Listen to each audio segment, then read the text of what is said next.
Good morning, and welcome to our ceremony of the naming event for the Marvin E. Robinson School of Business and Management. I am Joseph Pouncey, principal and your host for today. But before I start, I have to give credit where credit is due. Can we get a round of applause for our wonderful trio under the direction of Mr. DeCutler, the Townview Choir?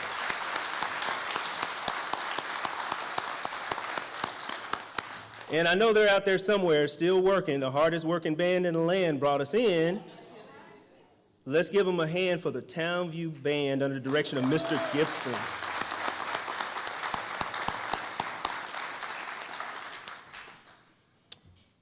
To the family of Dr. Robinson, our Dallas ISD board and school leadership, Congresswoman Johnson, Mayor Pro Tem King, representatives from Dallas ISD, and distinguished and honored guests, I thank you for joining us.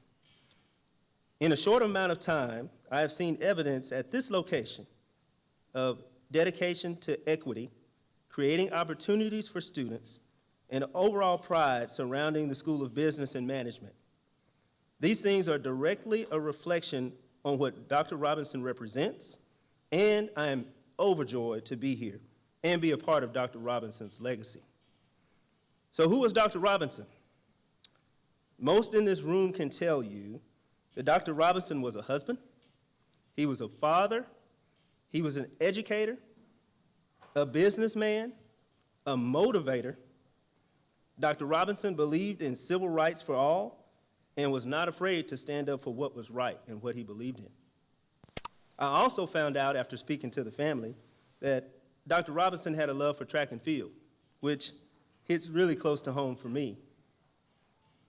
In short, today is all about making connections, both old and new, that will honor the past and support the work that will be done for the future. With that said, and to make our first connection, I would like to introduce a wonderful dedicated supporter to the Townview community and a champion for education for many years. Please help me welcome Congresswoman, the Honorable Eddie Bernice Johnson.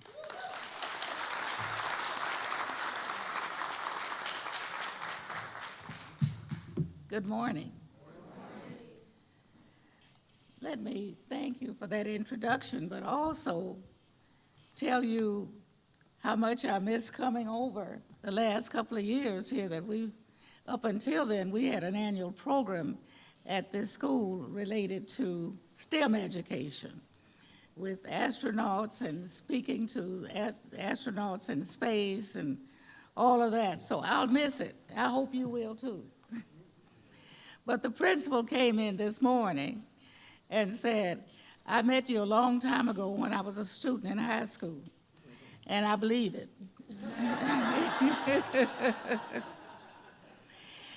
Let me just say that he has told you so much about Dr. Robinson.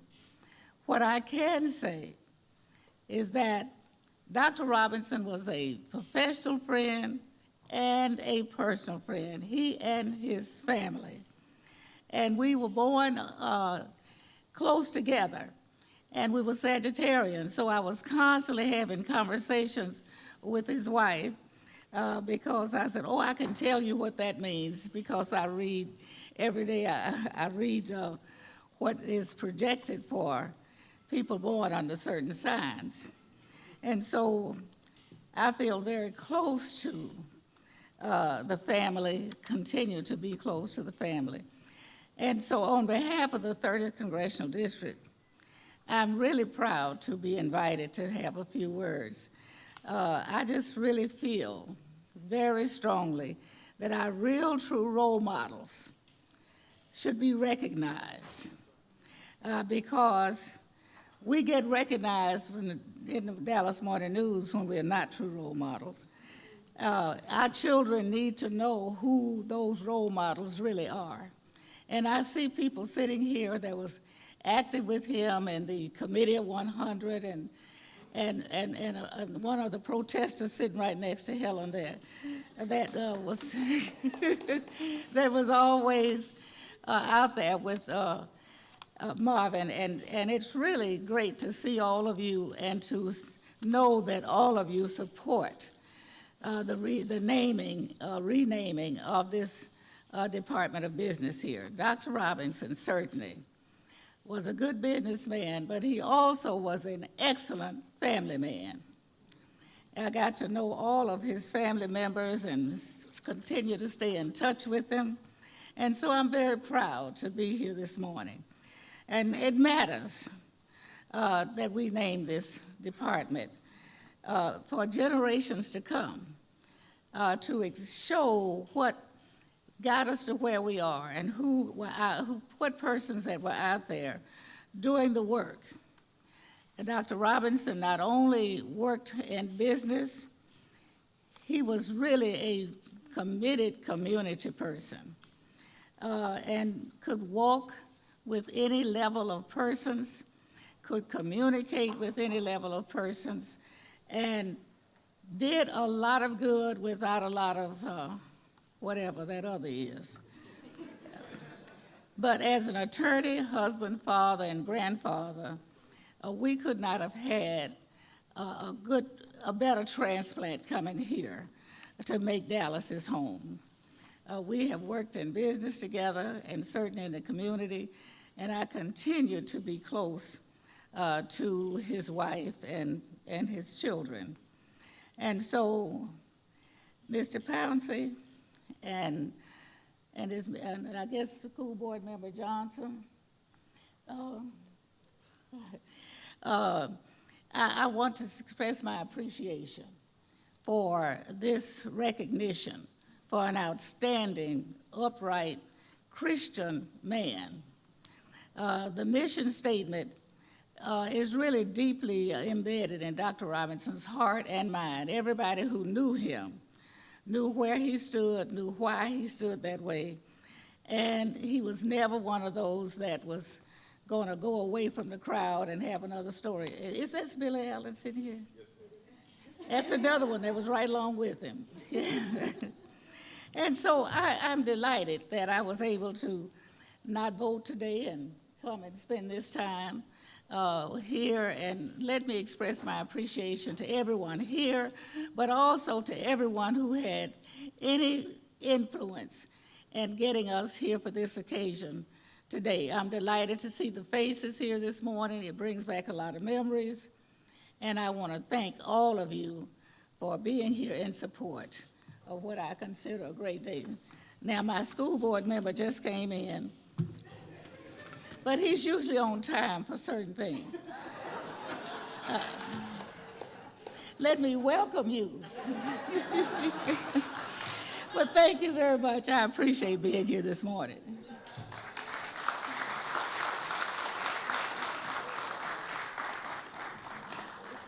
Thank you so much, Congresswoman Johnson. Dr. Robinson's impact on Dallas extended beyond the field of education. As you can see, a testament to his range can be seen around the room today. That said, making our next connection, please help me make a welcome our City of Dallas Mayor Pro Tem and Councilwoman Carolyn Arnold King.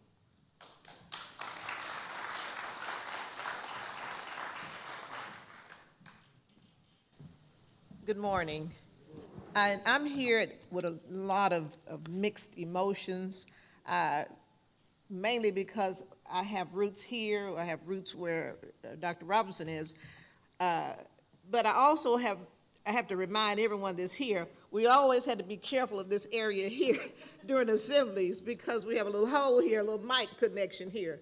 So just the number of things, so I'll be on task. First of all,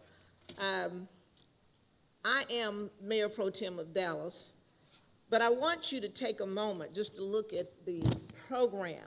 There's a connection here that I want to make sure I underscore with Dr. Robinson.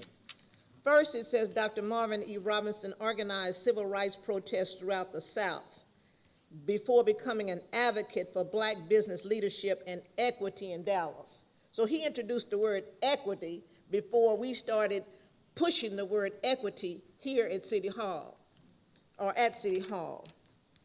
Next, if you go to the third paragraph, it says, Robinson graduated from Howard with a degree in 1968 and moved to Dallas, where he helped form networking groups for young black professionals in the city. Also, Dr. Robinson, just a couple of things I just want to make the connection. He lived in Glen Oaks neighborhood, where I am a member of that neighborhood and have been almost 40 years, but served as, and continue to serve as president of the Homeowners Association. I have a couple of Glen Oaks members here right now in the Allen family. But we have so many connections, it makes you nervous. We were brought to this conversation, and we appreciate all the work he did, he and his family. But also, when the conversation first came around naming the school, one of his favorite students, and that's what he told me, Mr. Cook said, I was his favorite student. But we've got to make a decision about changing the name of BMC to a man so very worthy of the work that he did and the investment that he made in students. And so I was happy for that. So just another little side note, in 1995, I was part of the group of teachers that opened up Yvonne A. Ewell Townview Magnet Center. And that was the initial school with Yvonne A. Ewell in a different configuration. But eventually, through the political process and things changing, I left here in 2014, and I was assigned to BMC at the time. See how God works? These things just all come back. And so there's a lot of history. Yes, Congresswoman Johnson, I remember the days when you used to come over and everyone was trying to fight to get in here because they loved the program, on the STEM program. But there's so much, and there's so many stories. But bottom line is this. Dr. Marvin Robinson and his family, his commitment is to be noted, is to be celebrated. And I can't say enough how proud I am to be a part of this program, but just to be a part of the history. So as we celebrate today, the changing of the name, just know that it's more than just a name. And I want to remind you as I close here, I read a caption, and I can't remember the name of the book, but it talked about education and renaming names, putting names on buildings.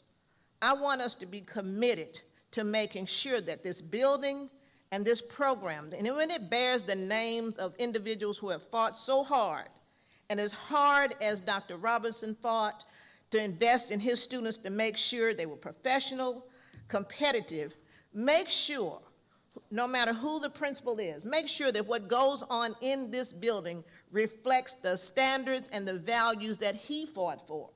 Otherwise, all of this renaming is in vain. So I want to make sure I underscore that. Thank you so very much.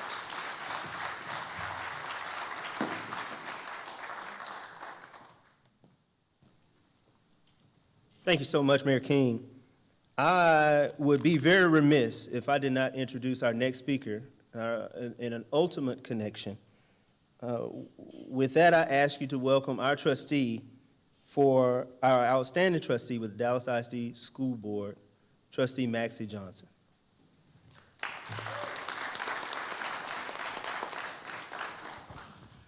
I would like to greet you by saying God is good all the time. I know it's early in the morning. Let's do it again. God is good all the time. All the time, God is good. We thank God for being here. Give honor to all the elected officials here, our Congresswoman, our Mayor Pro Tem, Commissioner John Wiley Price. Thank you all for being here. I'm honored to be able to, if I can use the word, the quarterback. I'm a football coach. To be able to be the quarterback to get this done for our community.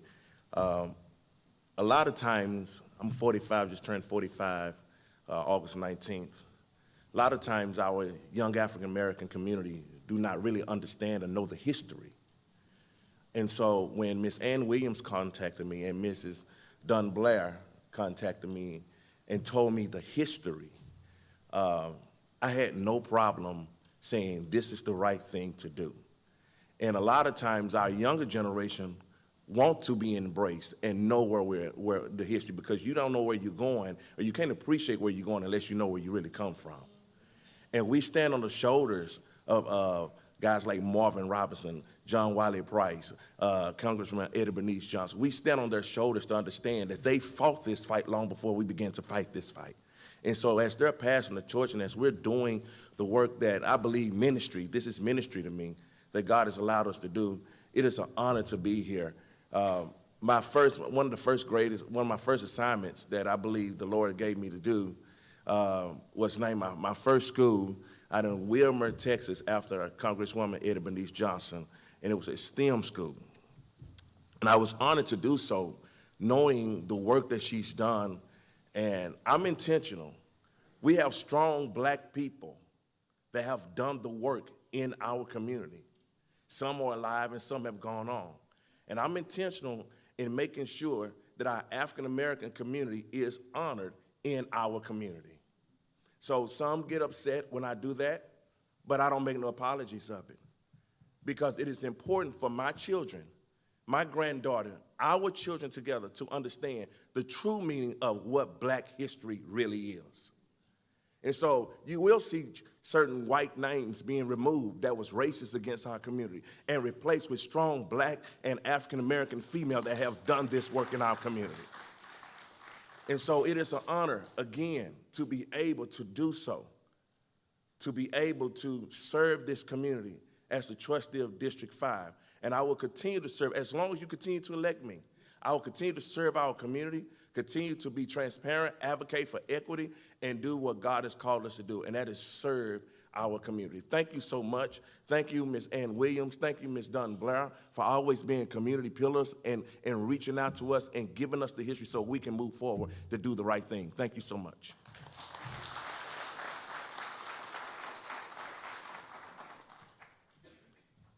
Thank you so much, Trustee Johnson. Our next speaker has been instrumental in making this day possible as well. Former principal, I'd like to please help me bring to the stage Mr. Israel Rivera.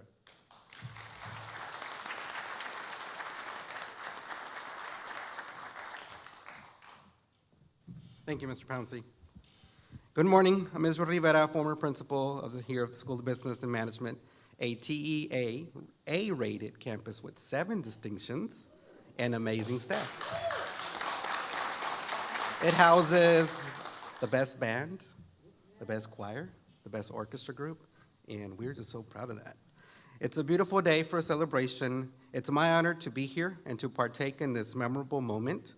It's really nice to visit a campus, to visit the campus and be back to see my SBM family and just mingle with the Townview students. I want to acknowledge our Executive Director, Dr. Ryan Zisk, and our esteemed trustee, Maxie Johnson, and Dr. Michelle Broughton, my predecessor, who also has been a mentor to me, for being here today. In late December of 2021, I was contacted by a community leader to think about renaming SBM after the late Marvin E. Robinson. At first, I was not sure who Marvin was, but the community leader, Mr. Rene Martinez, who is here, told me all about the great things he did, the trouble he got into, everything. He's just an amazing man. Good trouble, that's right. And everything he did for black and brown children who aspired to be business leaders, entrepreneurs, and CEOs. Today, we join our school and community in pride to honor the memory of the remarkable public servant. Marvin was a courageous trailblazer, and we are fortunate to have him as an example for our students. Thank you for coming out today to pay tribute to a great man and a great school, the Marvin E. Robinson School of Business and Management at Yvonne A. Ewell Townview Center. That's a mouthful. Thank you.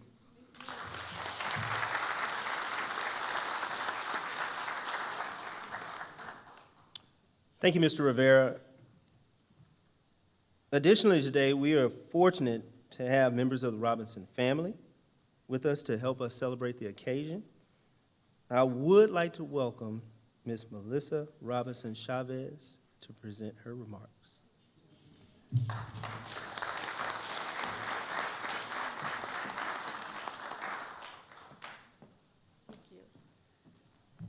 Hello, everyone. I see so many faces that I haven't seen since I was little. Mr. Martinez, look at you. Mr. Allen, I haven't seen you in a number of years. I am so, Dawn Blair, where is she?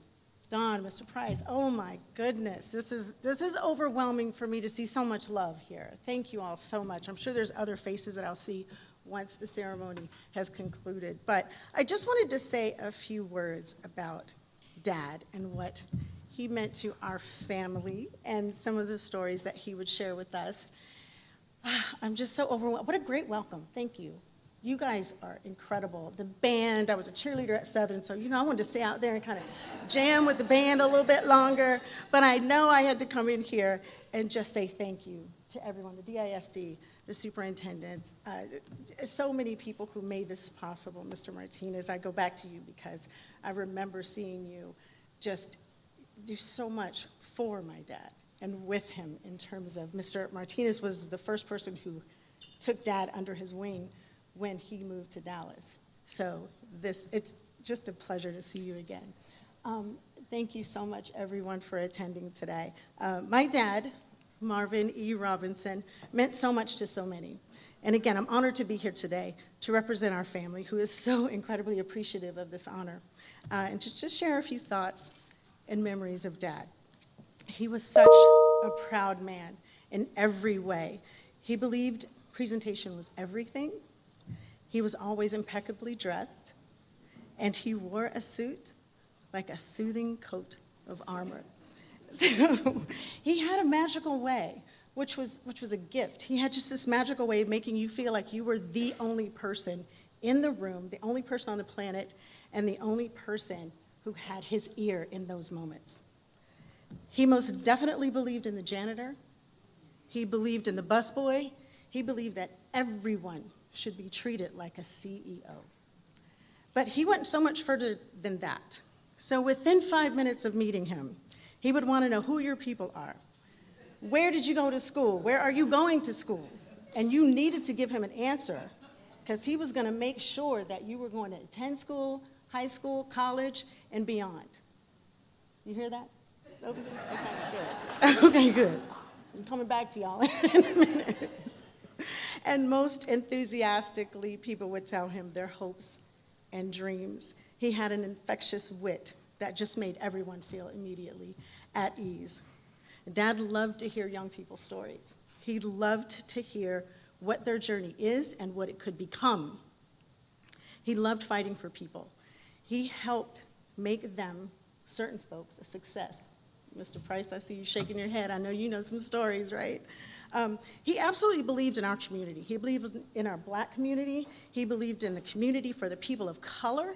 And he believed that we merited a good fight so that we could move on and do things that we needed to do, make an impact and be powerful. He felt everyone deserved a shot at success, and he strongly believed in our community. He started the fight for equality and justice and equity at a young age. After high school in Decatur, Alabama, he was drafted into the United States Army and ran track and field for the United States U.S. Army team. And he won accolades throughout Europe for that. After his military service, he pursued a higher education at Southern University in Baton Rouge, where he was a scholar and an athlete. Hey, I see you, I see you. He was elected Student Government Association president, earning numerous awards as an All-American track athlete, and this is where he began his civil rights movement. Yes, yes, he did. My dad and others, well, let me step back a second. In 1960, my father was a student body president at Southern University. 28 days before graduation, he orchestrated and led 15 students at Louisiana's first student sit-ins at a store called S.H. Crest. It was a drugstore that was an all-white counter. So you go there for lunch, and those of us of color could not eat. As a matter of fact, at any restaurant across Louisiana. So my dad and the others were arrested, taken to jail, and expelled from the university. The following day, 3,500 Southern University students marched from the university to the state capitol to protest the segregation, to protest the arrest of my father and those who fought beside him, and the outrageous bail amount that was set so that these students could not post bail and get out of jail. Those student sit-ins and protests at S.H. Crest led to the United States Supreme Court ruling that desegregated all restaurants across the state of Louisiana.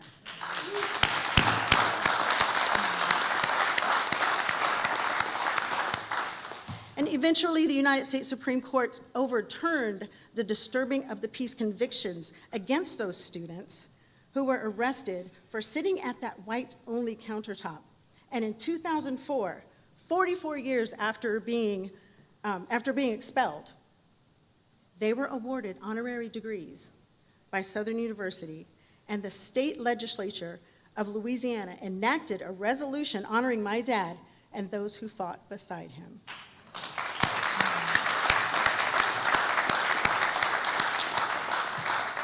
It states in the manuscripts of Baton Rouge that the sit-ins changed, the changes that my dad brought about by organizing and leading those sit-ins during the 1960s were not only for the good of African Americans, but for the nation as a whole. He would so proudly share that story with his chest pumping out and tell it again and again and again.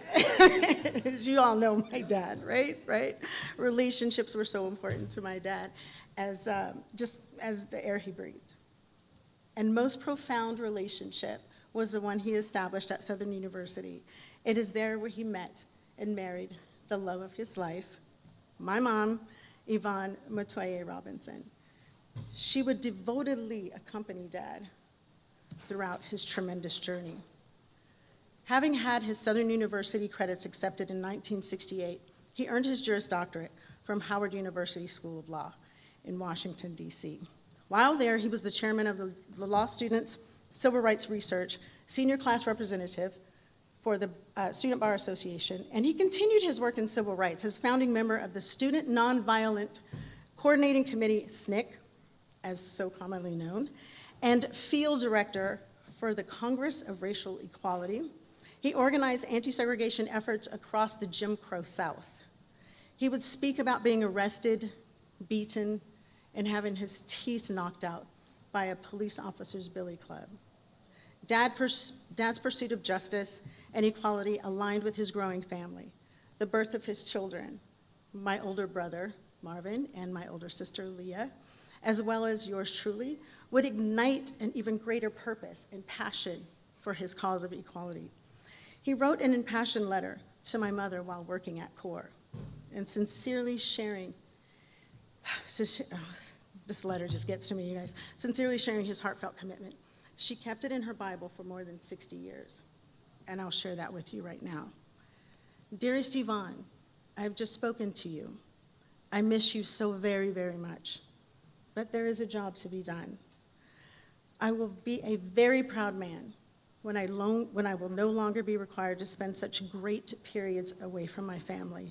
Only then will I feel I, along with hundreds of others, have done the necessary job.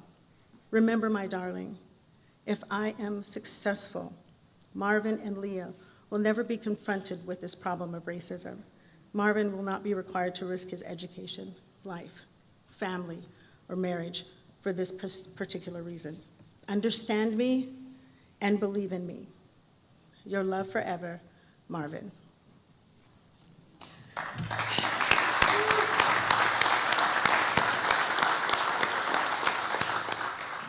Dad's leadership skills carried over to his professional, business, and civic life, and most notably as an executive at Xerox Corporation, a Burger King franchise owner and operator, joint venture partnership with Starbucks, president and CEO of Accommodations Incorporated, his concessions management company that would do business at American Airlines Arena and Dallas-Fort Worth Airport. He served on numerous boards and commissions, but considered those he served to be most important in his life. He received numerous awards and recognitions, even a congressional record, that felt the greatest honor was representing those disadvantaged and disenfranchised. His proudest roles were those of husband and father. He incessantly bragged with an abundance of pride about his family. Mr. Allen, you know that far too well. Oh my goodness, and to anyone else who would listen. And his family often loved bragging about him. Dad, a lifelong activist, a successful entrepreneur, a civil rights veteran, and an altruistic philanthropist. His life filled with love of family and friends, significant and even historic experiences. He was a constant source of inspiration for so many. It is my fervent wish that his life, through the naming of this incredible school, the Marvin E. Robinson School of Business Management, will continue to inspire kids and those our age and on to do great things. On behalf of my family, I thank you, the DISD, the Board of Trustees, and everyone in this room, and everyone who had a hand in helping my dad do the things he felt necessary in order to bring kids like you and every child in the community, in our Black community, and in our community of people of color to the forefront and give them the passion and ideas that they need to achieve greatness. Daddy, I know you're up there protesting something. I don't know what it is, but I just want you to take a moment and put your hands on this school and bless these kids, because they still deserve what you gave others. Thank you so much. Thank you. Oh, thank you, guys. Thank you. It's for Daddy.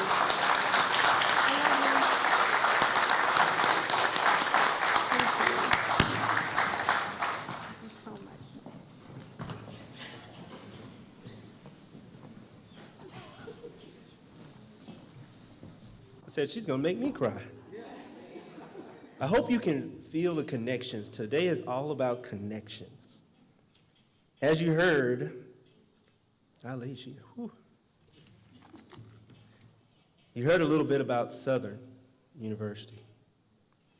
Making these connections come full circle, I hope these wonderful individuals are here. Please help me welcome three notable alumni from the Southern University Alumni Federation, Ms. Thomas and Mr. Jones. Are you here for your remarks? Please help me welcome Ms. Thomas.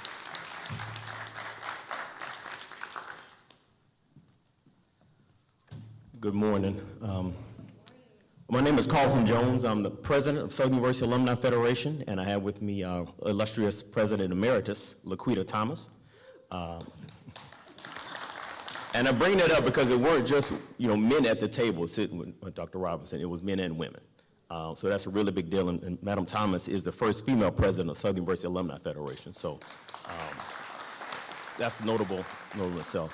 Unfortunately, I wasn't born during the sit-ins, but I took two things away from it. And I'll turn it over to Madam Thomas. Number one, serving isn't glamorous. It's not glamorous at all. It's not glamorous. It's unthankful. It's ugly.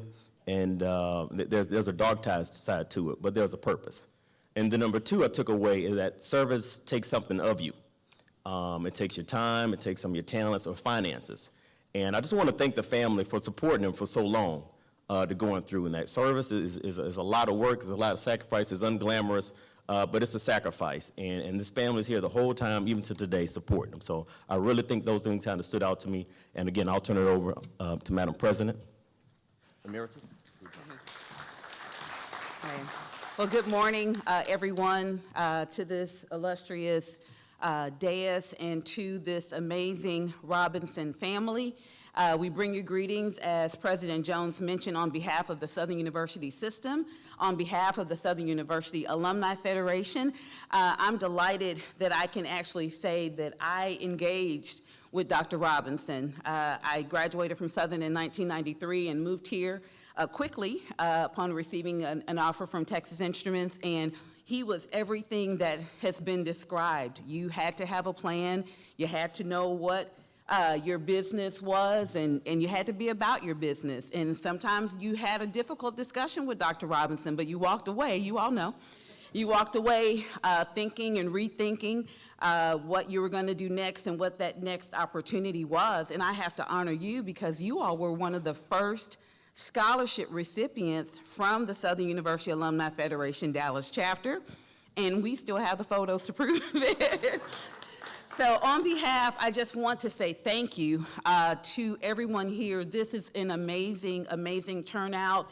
We were together in February as we honored Dr. Robinson's life. You all remember that very cloudy Saturday. It was a little chilly here in Dallas, but it was a beautiful way to honor an amazing and a beautiful soul. And I wanted to just share a couple of sentiments, if I could, for just a couple of minutes.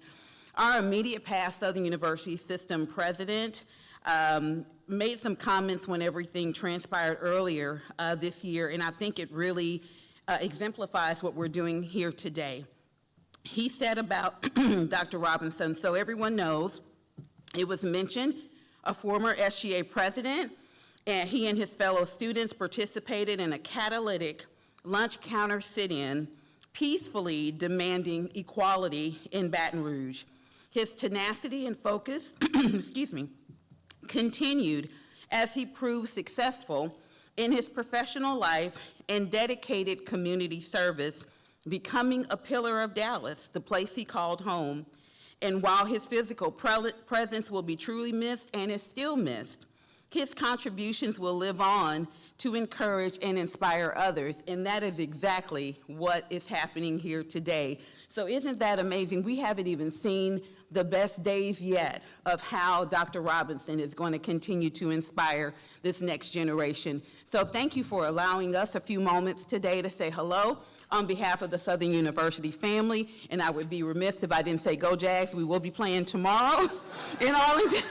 In Arlington, shameful plug there, go Jags. But thank you all so much. We love you.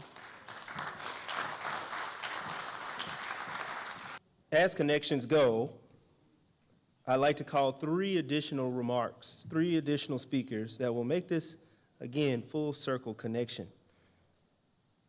Dr. Robinson directly impacted so many people. But to tell you a little bit more, I'd like to call Mr. Billy Allen, Mr. Mark D. Cooks, and the Honorable Helen Giddings to give their remarks.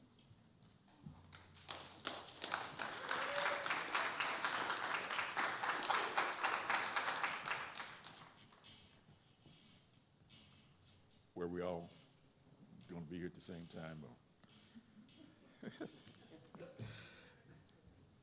There's always a danger. I'm Billy Allen. There's always a danger in being late on the program. But I wanted to just say that I'm here to echo all the things that Missy said about her dad, my friend, my second son's godfather.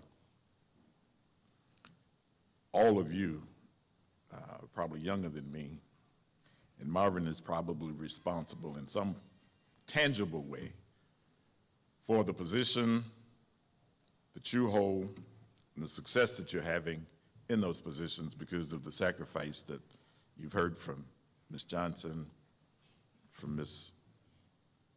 Missy, and others who have spoken before. But I'll just, Mark Cook called me and said that you're supposed to cover business and management. And so there were some names that I hope that there's a historian, I hope there's a reporter here to capture this remark so that you can actually do the work and understand who Marvin really was. I don't think there's been an individual. I came to Dallas in December '68 permanently, had been in and out, but I don't think there's been a person to my knowledge who's made more of a contribution to the welfare of the African-American community and our Hispanic community than Marvin Robinson. And in doing so, he didn't disadvantage one Anglo, not one. Marvin came to Dallas as a result of a call from Stanley Marcus. Marvin got him a house because in the wee hours of the night, Stanley called Joe Mussolino, Bank of America. Marvin was working with ICBO because of a gentleman named Ross Forney. Marvin chaired the group that Congresswoman Johnson mentioned earlier, the Committee of 100. My opinion was the most impactful young group in the city of Dallas for a long time.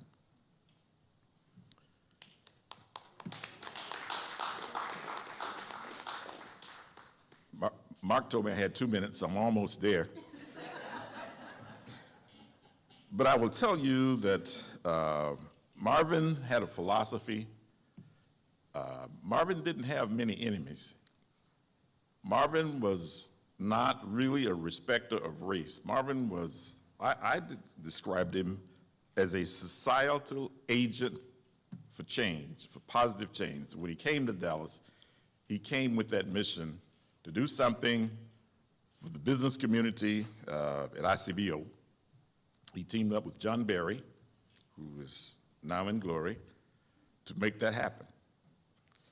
The business that Marvin started, Accommodations, Inc., there was a group that Marvin befriended, Pete Schinkel. I happened to be on the board at the time, but Accommodations, Ms. Johnson's business, and a few others in the minority community from Dallas, Texas, and Fort Worth, received the largest concessions contract in the airport industry that year. 45% of all the concession business at DFW was granted to the consortium of minorities from Dallas and Fort Worth. And Marvin was greatly responsible for that. Pete Schinkel was the man who went to the Marriott Corporation, who had the deal in the dark of the night and cut that deal. Annette Strauss was the mayor, friend of Marvin's. So I just wanted to throw some of those names at you so that you can understand. Marcus Ranger, chairman of the Dallas Black Chamber, asked Marvin to start this young group called the Committee of 100, Renee, again, that you've heard about. So I hope that the historians, as they bring Marvin's life alive for individuals who are students here and for those who are yet to come, that these names will have some importance to you. You'll understand the tone and the tenor. His daughter just described to you Marvin's efforts in Corps and SNCC, and a lieutenant for Dr. King. Marvin has shared a lot of those stories. It's enthralling, it's intriguing, it's inspiring. But you also need to know that Marvin was a committed person.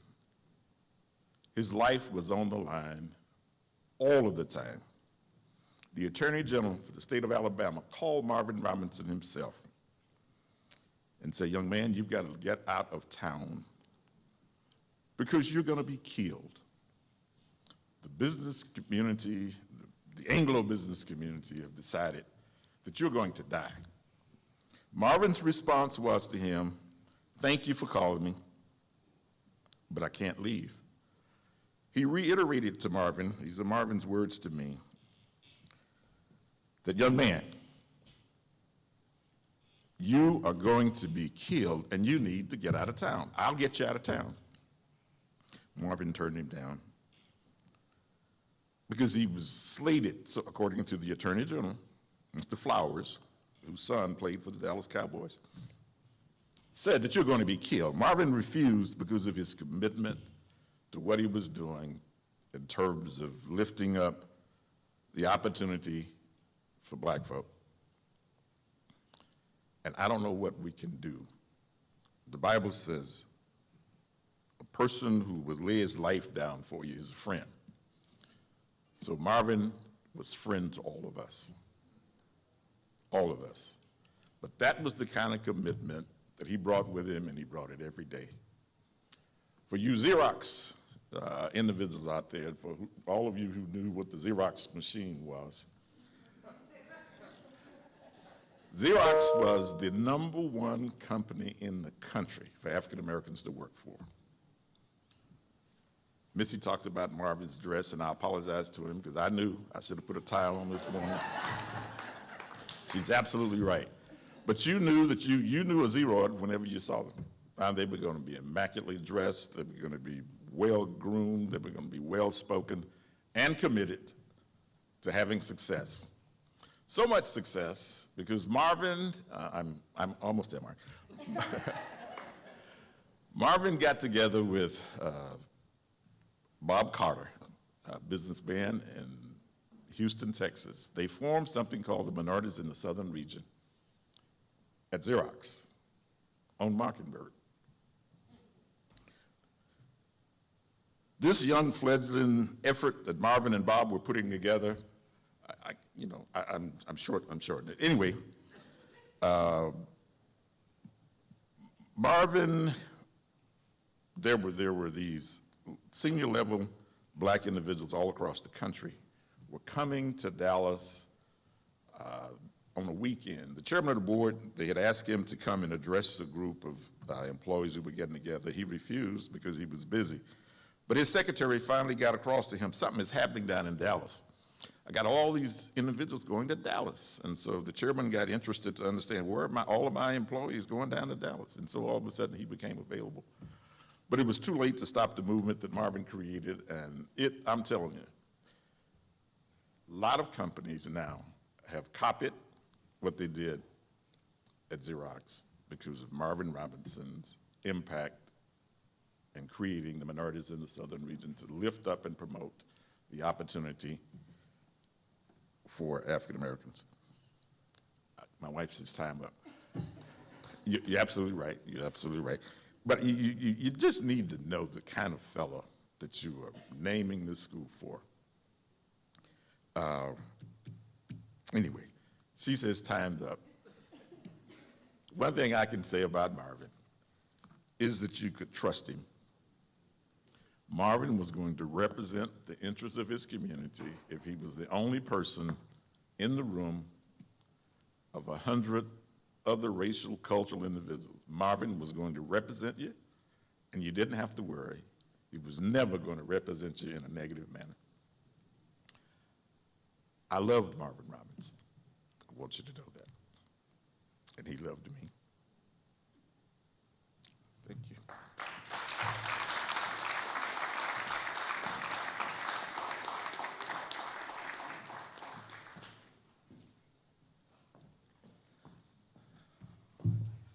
Good morning. I'm Mark Cooks, former graduate and alumni of Business and Management Center.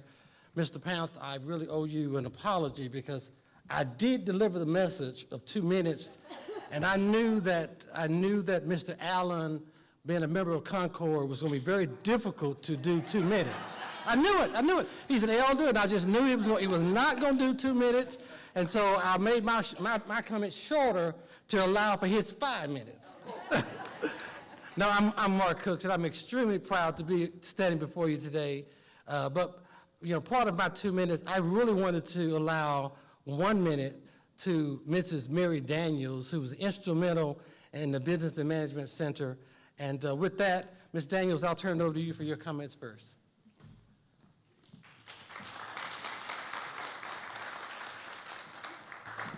Thank you, Mark. First of all, I just want to say I'm so excited to see so many of the students who were at the Business Magnet when I was there at the inception, and faculty. So happy to see so many of you here today. But in the fall of 1976, the Business Management Center opened its doors as part of the Dallas Independent School District. It was a very different concept from the traditional high school. We lovingly referred to it as the BMC. It was designed to attract students who were interested in the field of business. There were no bells announcing the ending of the day or the beginning of the day. Everyone had to check the central board for information, and students and teachers were expected to synchronize their watches with Dr. Robinson's office. The faculty was an infusion of educators, people from industry, and the military. In fact, we had one retired colonel, and of course, people from industry, and Dr. Robinson, who was an attorney. There was a small group of us who came from outside the field of education, and of course, we became very comfortable with this environment with Dr. Robinson.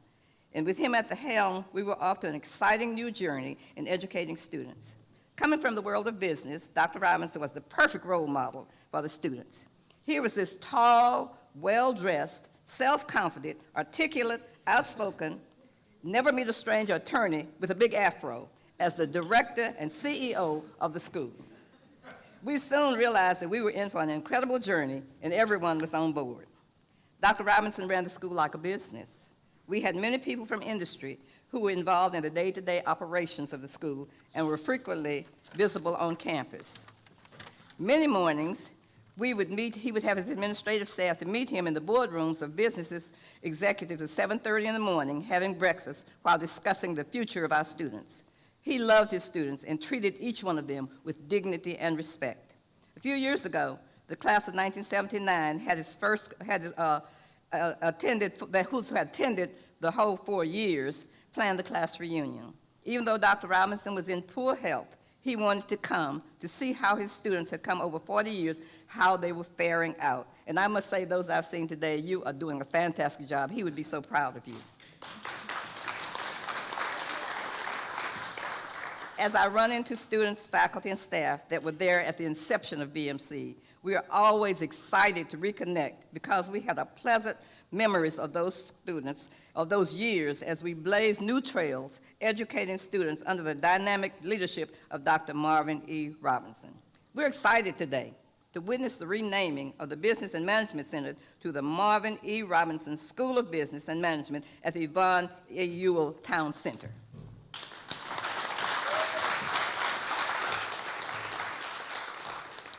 Thank you, Mrs. Daniels, to the Robinson family, to the school board, and to everyone here today.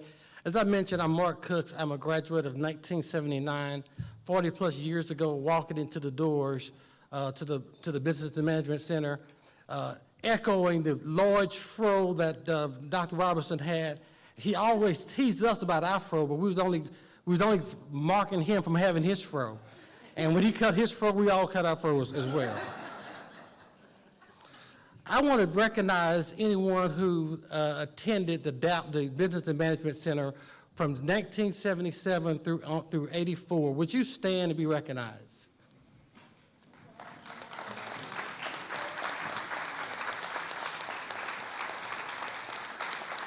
Any faculty or staff, but you also stand and be recognized.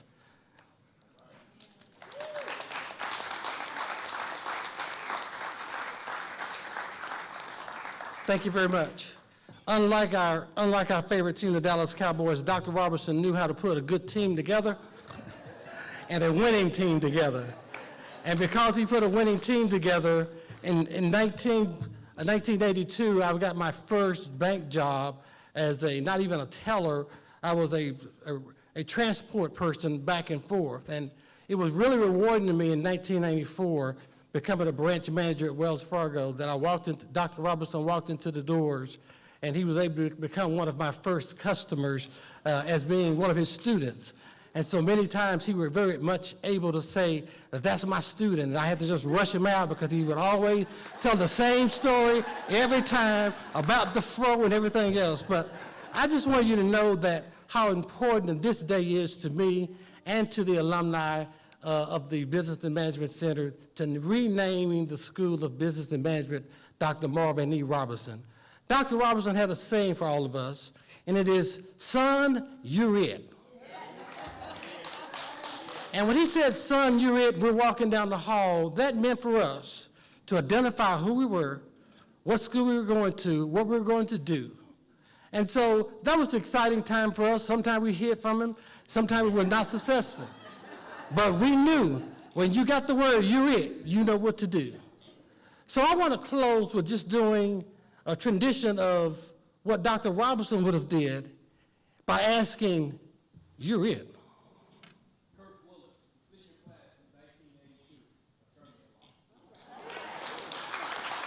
You're it. Also 1982 Business Management Center, Kirk's best friend, and on Kiss FM in the morning, and on the restaurant in Washington, Texas, Big Apple County. Down, you're it. Good morning, Don Rivera, real estate concessions manager for Dallas Love City. Pastor, you're it.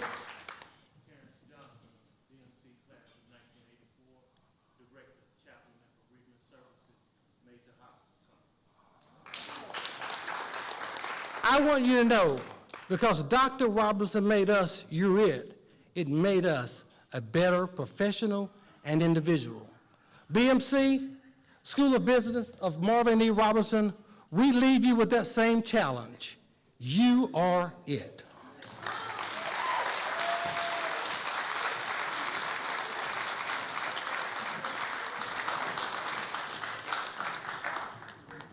Good morning.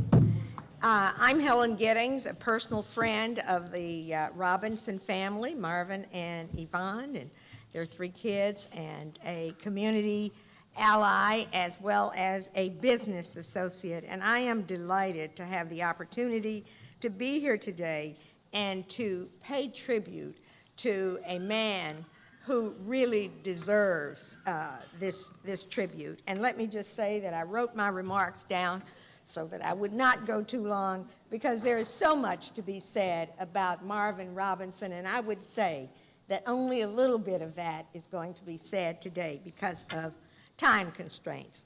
Somebody once said that he loves God best who loves God's children.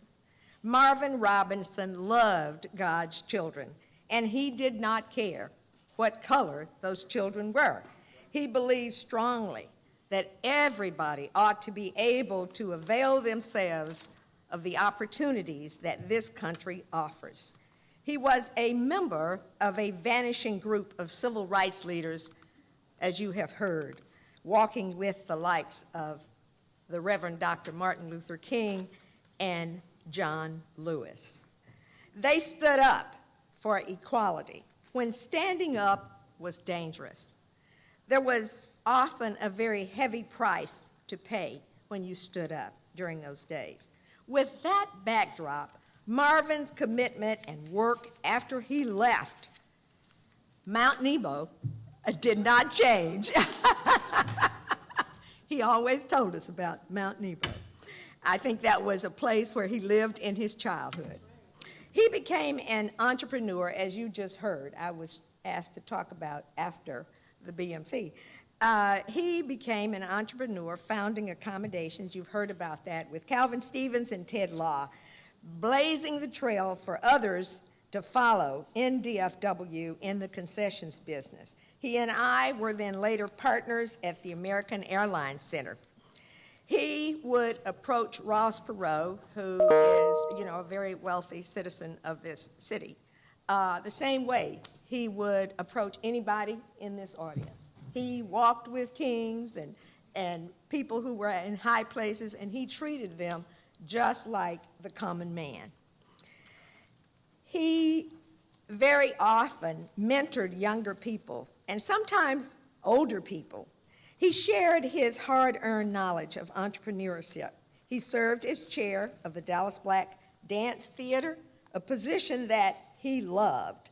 It was his brand, sort of like the Committee of 100. When you thought of the Committee of 100, you thought of Marvin. And for so many years, and perhaps still today, when we think of the Dallas Black Dance Theater, we think of Marvin Robinson. He never lost his passion for all of us being at the table. And if I had to sum up Marvin, I would do it with this poem, if I can get it to work up here in my iPhone. Because this really is, to me, what Marvin Robinson was about. If you can talk with crowds and keep your virtue, or walk with kings and never lose the common touch, if neither foes nor loving friends can hurt you, if all men count with you, but none too much, if you can fill the unforgiving minute with 60 seconds worth of distance run, yours is the earth and everything that's in it. And what is more, you'll be a man, my son. Marvin Robinson was indeed a man for all seasons. Big shoes to fill. Lots going on. As I stated previously, today is all about connections. I feel very connected, and I'm fortunate to feel that connection. From this time forward, both current and future students will be a part of that connection to Dr. Robinson, his legacy, and the outstanding achievements in business and education that are represented here today. I'm proud to be a part of that connection and look forward to a very, very bright future. I would be remiss if I did not recognize all of the elected officials in the room. If you are an elected official and you have not been recognized, I know I saw a few. Would you please stand so that we could recognize you? Any elected officials that have not been recognized? Thank you, they're busy. So, without further ado, to Congresswoman Johnson, Mayor Pro Tem Carolyn Arnold King, Trustee Johnson, Mr. Rivera, and all our speakers today, the Robinson family. I would like to thank you for attending today. That is our naming ceremony. I've been issued a challenge, and I love it. I love it, I love it. I invite you to join us right outside for a brief reception. Thank you for your time, and I proudly welcome you to the Marvin E. Robinson School of Business and Management. Thank you.